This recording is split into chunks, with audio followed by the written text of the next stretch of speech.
I can honestly say that I do not want to play in any other shoe right now except for these guys.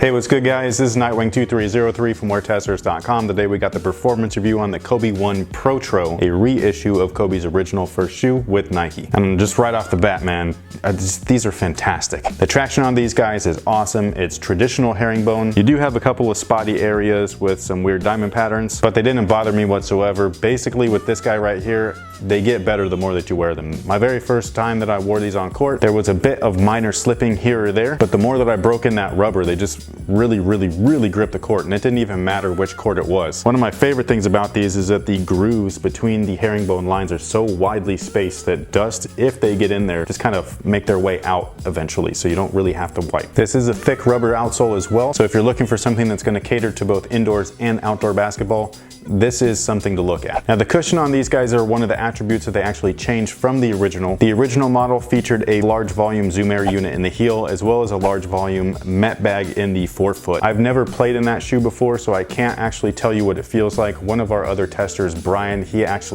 still has his original pair and they're still wearable. He broke the shoe down and gave his performance review along with a comparison between the originals and these guys right here. So if you're interested in that, head over to WearTesters.com. That review's been up for a little bit. But as far as my experience in them goes, I'm in the brand new version, and these are full-length Zoom. They trimmed down the Phylon midsole just a little bit, not only to reduce the weight just a bit, but also to take you a little bit closer to the floor, giving you a little bit extra stability as well as court feel, and that's what Zoom Air is all about. It's not a very thick Zoom Air unit, but it is full length and it feels awesome. My very first time that I tried these on, I compared them to an Air Jordan 12 that did not need to be broken in, and that's still how I feel about them. The Air Jordan 12 is such a comfortable shoe once they're broken in. These guys feel like that right off the bat. And like I said before, much like the traction, the more that you play in these things, man, they feel phenomenal, dude. Like I absolutely love this setup. This is the Zoom Air that I fell in love with, man. Like this is awesome. So if you're looking for cushion that stays low to the ground but still gives you a little bit of feedback, these guys right here, they got you covered. The materials are one of my favorite parts of the shoe. They were when I first put them on, and they are every time I take the shoe off. You have actual leather on these guys, and it just moves so nicely with your foot once it's broken in. This is how shoes should be made. I really appreciate the knitted uppers. I like textiles. I like wovens, all that stuff. I think that the new age stuff is really cool and it feels really good as well, and when done right, it works so nicely. But this is a shoe right here, you know what I mean? Like I don't know what else to say. Like this just feels good. It's like a baseball mitt. The more that you wear it, it just kind of molds to your foot. It moves with your foot really well. It's supportive, everything, man. Like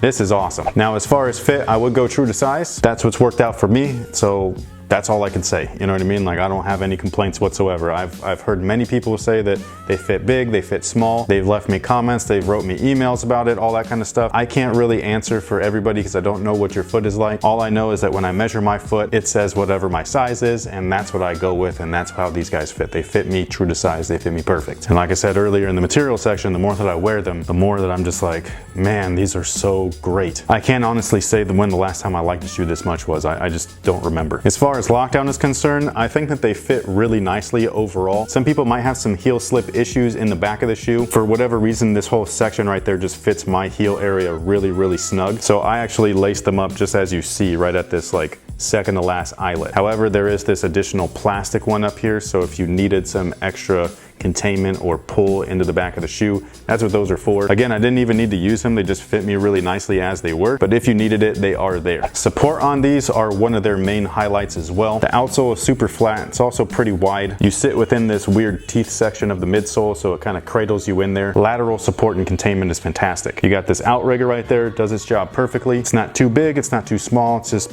basically just right. The internal heel counter did a perfect job for me, and then the overall fit really played into the overall support. Like I said, they kind of fit you like a glove once they break in. So that was one of the real key moments at that point where I was like, man, these things just kind of feel like they were made for me. I didn't feel any clunkiness or anything like that in the rear of the shoe. Heel to toe transition was fairly smooth. I think that was due to the reduced size of the midsole as well as that full length Zoom Air implementation. And then you still have the carbon fiber shank plate at the base of the foot. Gives you some additional torsional support and rigidity. That way you don't over flex and all that kind of good stuff. And then the thing that I like about that is that they reduce the size of it, so it doesn't extend all the way to the forefoot. Therefore, that forefoot movement is a lot more fluid and less restrictive than it would be had that carbon fiber plate moved all the way up to the forefoot of the shoe. And that pretty much takes care of it for these guys, man. I just think that this is a fantastic shoe. I definitely think they're overpriced, and I think that it's ridiculous that they are just not available. You know what I'm saying? Like, I had to pay resale just to get these, and for me that sucks. I love going into a store, being able to try things on, and you know, you get that giddy feeling like you're a little kid and stuff, like you're getting a new toy. And I feel like everybody should be able to experience that, especially with these shoes. I'm not even a Kobe fan, and I just love the way that these play. If you have played in the Kobe 1 Protro, feel free to let me know your thoughts and your experiences down below in the comment section.